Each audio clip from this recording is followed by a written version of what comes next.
Video में बात कर लेते हैं जियोजित फाइनेंशियल सर्विसेज की। क्विकली एनालिसिस देख लेते हैं। चैनल को लाइक एंड सब्सक्राइब करना मत भूलेगा। तो जियोजित फाइनेंशियल सर्विसेज में आप देख रहे हो कि स्टॉक में एक सही मोमेंटम बनते हुए नजर आया आज स्टॉक में, और अच्छी तेजी थी। वॉल्यूम 10 मिलियन के आसपास था। और आप देखो कि स्टॉक ब्रोकिंग और एनबीएफसी के स्टॉक्स में काफी ज्यादा तेजी देखने को मिल रही है, बिकॉज ये सेक्टर में वापस एक बुलिशनेस देखने को मिली।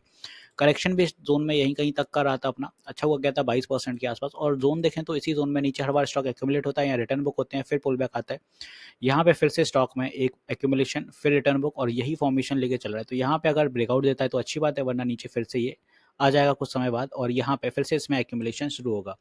अब ये सारी चीज़ें तो ठीक है, बट शॉर्ट टर्म टारगेट क्या रहेंगे, बिकॉज स्टॉक ऑलरेडी 132 का हाई टच कर गया है। अब ये है कि भाई 135 जाएगा कि नहीं।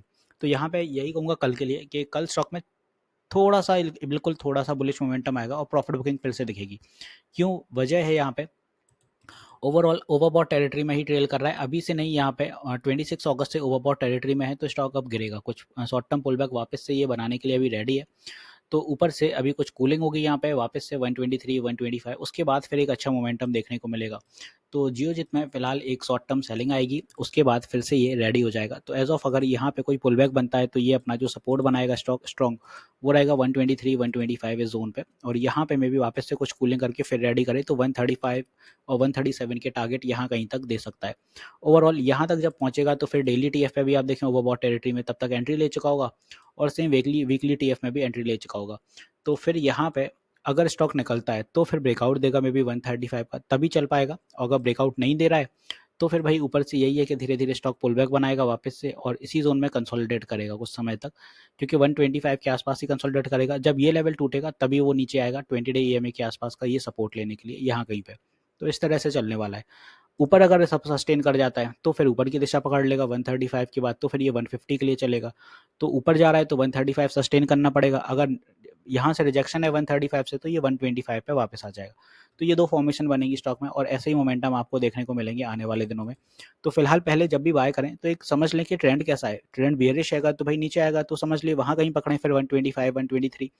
अगर बुलिश है तो 132 के 135 के बाद पकड़ें, क्योंकि फिर ब्रेकआउट के बाद ही देखें। ओके, तो अभी आपको समझना है ट्रेंड। तो ये नहीं है कि भाई कल जाके आपने उठा लिया, एक अंधी दौड़ में दौड़ गया।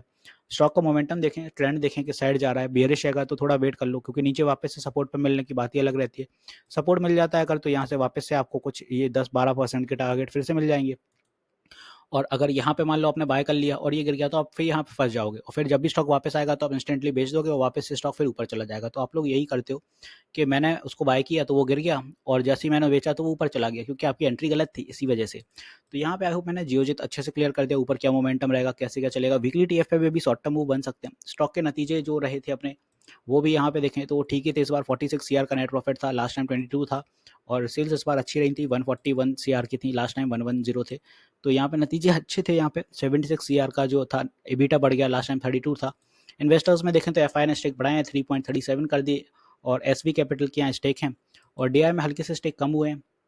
बाकी स्टॉक में कोई एज एन बड़ी वीकनेस अभी तो नहीं है, बिकॉज ईएमएस के ऊपर चल रहा है और बुलिश है। तो शॉर्ट टर्म में यही टारगेट है। ब्रेकआउट देता है तो अच्छी बात है, वरना ये कंसोलिडेट करेगा कुछ दिन और फिर चलेगा। तो आई होप मैंने यहाँ जियोजित फाइनेंशियल अच्छे से क्लियर कर दिया क्या मूव रह सकते हैं, कैसा क्या रहेगा। तो कल अगर मोमेंटम नहीं पकड़ता है तो भाई वापस से ट्रेंड अगर रिवर्स है तो रिवर्स ट्रेंड के साथ ही आप चलिएगा, और फिर सपोर्ट पे बाय करिए 123 और 125 यहाँ कहीं पे। तो एक चीज़ और बता दूं, मैं लाइव सेशंस भी लेता हूँ मार्केट आवर में, सुबह 10 बजे से 1 बजे तक, और शाम 9 बजे भी लाइव आता हूँ। तो आप अपनी क्वेरीज क्लियर कर सकते हैं लाइव सेशन में। यूट्यूब पर स्ट्रीम होता है, फ्री ऑफ कॉस्ट होता है, तो ज्वाइन कर सकते हैं। तो मिलते हैं नेक्स्ट वीडियो में। This is me Shubham Yadav, signing off.